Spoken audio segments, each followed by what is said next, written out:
שלום רב, ברוכים הבאים להדרכה על מערכת מת"ם. בהדרכה זו נראה איך ניתן לבצע העתקת דיווח מחודש קודם. ראשית יש להיכנס למערכת המת"ם, כפי שהצגנו בסרטון כניסה למערכת מת"ם. בשלב הראשון נלחץ על לחצן הכלים ונבחר בקליטת רשימה. נבחר קודם כל על העתקת דיווח מחודש קודם והמשך.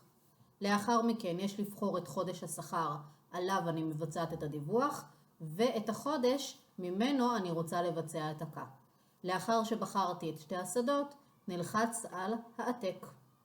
בשלב הבא יש להמשיך עם שידור הרשימה כפי שהראינו בסרטונים של דיווח ברשימה ידנית או בקובץ XML. לשאלות ותמיכה טכנית ניתן לפנות לטלפון 03-920-1050 או למייל portal support@migdal.co.il. בהצלחה.